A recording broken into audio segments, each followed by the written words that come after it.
नमस्कार दोस्तों। 7 दिन पहले मोदी सरकार में कैबिनेट मंत्रिमंडल में बदलाव किया गया। यह बदलाव देश के लिए कितना महत्वपूर्ण रहता है यह तो समय बताएगा, लेकिन जो स्टूडेंट प्रतियोगी परीक्षाओं की तैयारी कर रहे हैं उनके लिए ज़रूर महत्व रखेगा, क्योंकि 1-2 क्वेश्चन यहाँ से लिए जाएंगे। कैबिनेट मंत्रिमंडल में 36 नए मिनिस्टर को लाया गया है और कई बड़े मिनिस्टर का रेजिग्नेशन करवा दिया गया। कई राजनीतिक विश्लेषक कह रहे हैं कि कोविड और इकोनॉमी के मामले में मोदी सरकार को बहुत क्रिटिसिज्म झेलना पड़ रहा था, इसलिए ये बदलाव किए गए हैं। लेकिन मेरा मानना है कि आगामी चुनाव और आगामी राजनीति के मद्देनज़र ये बदलाव किए गए हैं, क्योंकि क्रिटिसिज्म को ये सरकार सीरियसली नहीं लेती। अगर वाकई में क्रिटिसिज्म को सरकार महत्व देती तो बदलाव फाइनेंस मिनिस्टर और एग्रीकल्चर मिनिस्टर में देखने को मिलता, जो कि नहीं मिला। तो देखते हैं क्या बदलाव हुए हैं।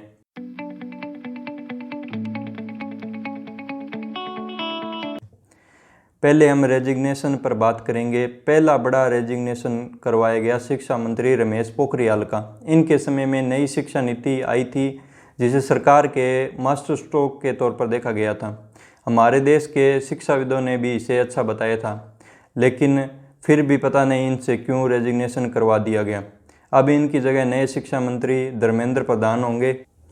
दूसरा बड़ा रेजिग्नेशन रहा आईटी और लॉ मिनिस्टर रविशंकर प्रसाद का, जो कि ट्विटर को लेकर पिछले महीने में काफ़ी कंट्रोवर्सी में रहे थे, जब ट्विटर ने इनका अकाउंट कॉपीराइट के चलते कुछ घंटों के लिए सस्पेंड कर दिया था। इनके पास 3 बड़ी मिनिस्ट्री थी, इलेक्ट्रॉनिक्स, आईटी और कम्युनिकेशन।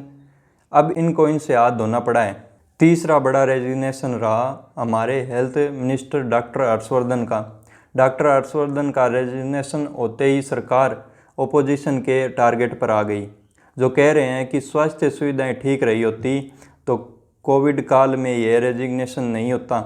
और दूसरी तरफ यह भी कहना है कि सरकार के डिसीजन अगर ठीक जाते हैं तो क्रेडिट प्रधानमंत्री जी को जाते हैं, और वहीं कुछ गलत हो तो ब्लेम हमेशा उस मिनिस्टर पर जाता है। इसी रीज़न से डॉक्टर हर्षवर्धन का रेजिग्नेशन हुआ है। यह तो अपोजिशन का कहना है, लेकिन अगर ऐसा रियल में होता तो एक रेजिग्नेशन हमें फाइनेंस मिनिस्टर का भी देखने को मिलता, निर्मला सीतारमण का, जो कि नहीं देखने को मिला। लोग यह कह रहे हैं कि मोदी कैबिनेट में नॉन परफॉर्मिंग मिनिस्टर को बाहर कर दिया गया है। अगर वाकई में ऐसा होता तो फाइनेंस मिनिस्टर का रेजिग्नेशन होता, क्योंकि इकोनॉमिक्स की तो बहुत बुरी हालात है और जीडीपी ग्रोथ नेगेटिव में। निर्मला सीतारमण का महंगाई पर ज्ञान भी दिलचस्प है। एक बार उनसे बढ़ती प्याज कीमतों पर सवाल पूछा गया तो उन्होंने कहा कि वैसे भी मैं ज़्यादा प्याज नहीं खाती हूँ।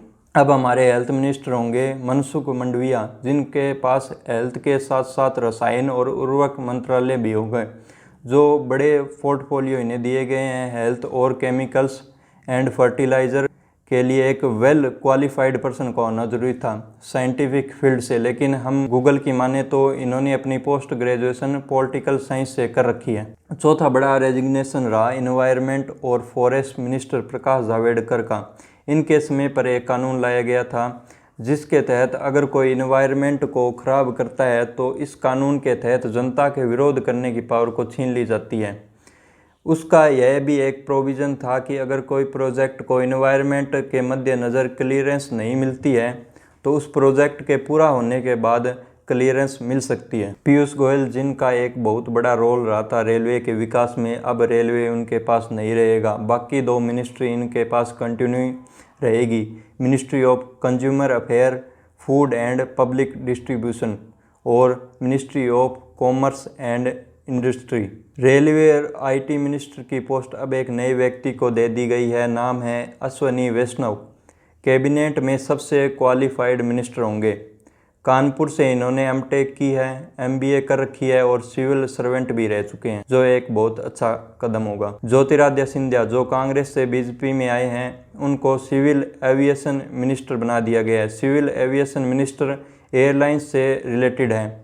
आम भाषा में कहे तो जो एरोप्लेन और एयरपोर्ट इनसे रिलेटेड होंगे, एरोप्लेन कंपनीज भी इनके अंडर आएगी। अब पहले से ज़्यादा महिलाओं को कैबिनेट में जगह दे दी गई है। पहले 4 वुमेन मिनिस्टर थी, अब 7 और बढ़ा दी गई है। अब कुल मिलाकर 11 वुमेन कैबिनेट मिनिस्टर हो चुकी हैं, जो कि एक अच्छा कदम है। इसके अलावा 3 बड़ी मिनिस्ट्री में भी कोई बदलाव नहीं किया गया है। होम मिनिस्ट्री वही है, डिफेंस मिनिस्टर भी वही हैं और एक्सटर्नल अफेयर मिनिस्टर भी वही हैं। होम मिनिस्टर अमित शाह के हार्डवर्क को देखते हुए इनको एक और मंत्रालय दे दिया गया है, ministry of cooperation. External minister Jaishankar की बात करें तो इन्होंने हरियाणा के ट्वीट का, जो हरियाणा ने किसान आंदोलन के दौरान किया था, बड़ी बहादुरी से उसका सामना किया था। रक्षा मंत्री राजनाथ सिंह वही मंत्री है जो 2014 से पहले राकेश टिकैत के आंदोलन में उन्हें सपोर्ट करने पहुंचते थे, लेकिन अब इनके मुंह से एक शब्द भी नहीं निकलता। और जिन मांगों को लेकर आप बैठे हैं उसकी हमको जानकारी है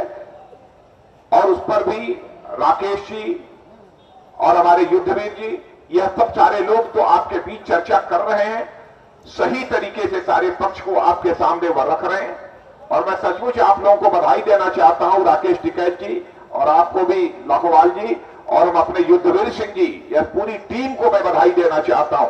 चाहे जो भी हो, लेकिन आप बराबर किसानों के उद्देश्य को लेकर, किसानों के सवाल को लेकर जो जूझते रहते हैं, तो मैं आपका जितना भी अभिनंदन करूं वह कम है, मैं ऐसा मानता हूं। नहीं कर पाए, लेकिन राकेश जी, युद्धवीर जी और हमारे लाखोवाल जी, आपको हम विश्वास दिलाते हैं, जिस दिन हमारी सरकार आ जाएगी बहनों भाइयों, किसानों के खेत की आमदनी का बीमा हम करके रहेंगे, दुनिया की कोई ताकत हमें रोक नहीं पाएगी। डिफेंस मिनिस्टर के तौर पर देखें तो जब कोई चाइना या पाकिस्तान पर हमारी अचीवमेंट रहती है तो क्रेडिट डिफेंस मिनिस्टर और पीएमओ को जाता है, और अगर हमारी कहीं फेलियर रहता है तो मीडिया ब्लेम करती है इंडियन आर्मी को। सारी राजनीतिक पार्टियों को यह समझना होगा कि ये कोई ऐसी घटना नहीं है जो होकर खत्म हो गई है और उसके बाद आप सवाल जवाब कर रहे हैं। ये सवाल उठाना कि चीनी सेना हमारे जमीन पर आ गई और हम सोते रहे, ये सरकार पर सवाल नहीं होता है, ये सेना पर ही सवाल होता है, क्योंकि पेट्रोलिंग की ड्यूटी सरकार की नहीं होती है, सेना की होती है। नितिन गडकरी जो रोड ट्रांसपोर्ट हाईवे मिनिस्टर थे, इन्हें रिटेन किया गया है, जो कि एक अच्छा कदम है। नितिन गडकरी ने हाईवे के सुपरफास्ट डेवलपमेंट में काफ़ी अच्छा काम किया है, फिर भी कुछ कमियां इनके कार्यकाल में नज़र आती है, जैसे कि बड़े टोल टैक्स। इनके अलावा इनके कार्यकाल में फास्ट टैग को लाया गया, जो कि एक बहुत अच्छा कदम था, जिससे बहुत ज़्यादा समय की बचत होती है। अर्जुन मुंडा जो ट्राइबल अफेयर मिनिस्टर थे, इनको कंटिन्यू रखा गया है। ट्राइबल अफेयर मिनिस्टर जो जनजाति वर्ग से आता है, इसलिए इन्हें कंटिन्यू किया गया है। Minority affair minister Mukhtar Abbas Naqvi continue रहेंगे। ओवरऑल देखें तो अब 77 मिनिस्टर होंगे, जबकि 2014 में 43 मिनिस्टर बनाए गए थे। कैबिनेट में मिनिस्टर की संख्या बढ़ाने के पीछे का कारण पॉलिटिकल व्यू से देखें तो आने वाले स्टेट इलेक्शन हो सकते हैं, क्योंकि आने वाले साल में यूपी में इलेक्शन है।